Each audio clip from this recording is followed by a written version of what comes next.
number 5. The aqueduct was bringing the water up The here. castle in the back. The castle there, completely constructed with the stones of the Artemis temple.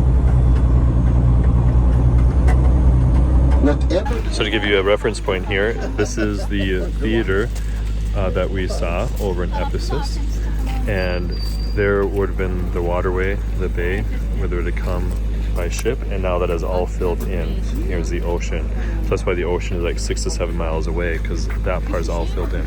But there would have been this temple here, and then right over here is the Basilica of St. John's, which is what the ruins we're looking at right here.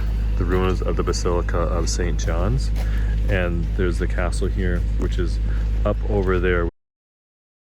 So kind of shows you where everything is at. And the ocean again is like 6-7 miles that way. Here's the Basilica of St. John's, and also right there is the castle that we saw on the map. So here's the outline of the Church of St. John's. So you see the main church there, the baptistry is up there. Here, aerial view of the ruins. So St. John would have been buried here. And this is a model of what it would have looked like. So there would have been the domes throughout the roof of the church. They did not know how to make the large domes as they do nowadays, and so that's why there's 6 small domes on there. So again, there's the church.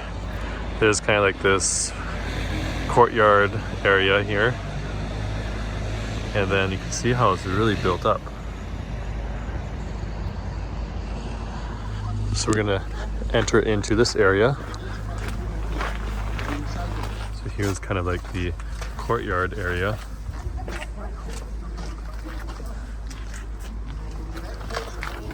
Then kind of the foyer area here, and then enter into the church through that way right there. So coming through the main doorway here, see a number of the ruins left. And you'll see holes here in the wall because they had to do that to hang stuff up on it. There would have been a second floor, so the women would have been up there, the men down here. That's how it was in the past.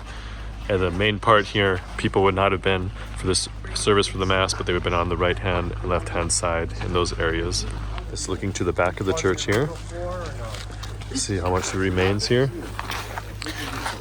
And the marble is the old floor, but then the mosaic floor there, that's new, but this whole thing would have been covered in that.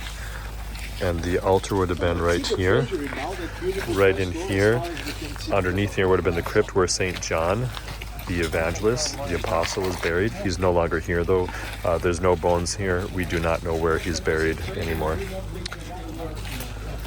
So again, the altar would have been right here on top of the tomb of St. John the Evangelist. See the apse of the church, baldacchino on top here. And this whole sanctuary area would have been built up. So you step down, you see there.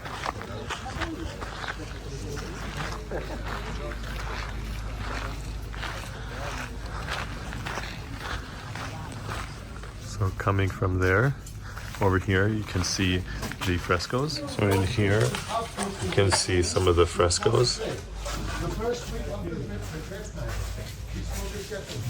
Hard to see here with the lighting.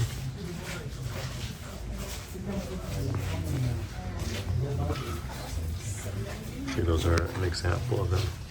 From there over here is the treasury.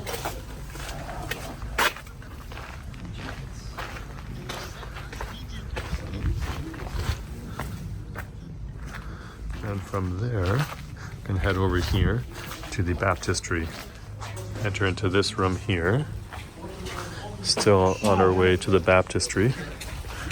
And over in here is where be baptized in. So here's the baptistry, and pretty cool. So you would enter in that way, go in here full submersion and enter out, but the priest would be in there, and you could have a second priest in here, and then the holy oils would be right in there that they use for baptisms. And so the priest would be standing in there, that way they're kind of like the same level.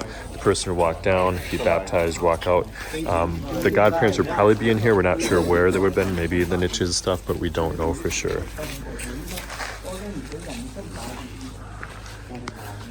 So yeah, this is the baptistry. And it kind of like the shape of a cross too, which is pretty cool. Walking out of the baptistry, turn around, we come over here through this doorway, and there's the arches we saw inside the church. It's another view here.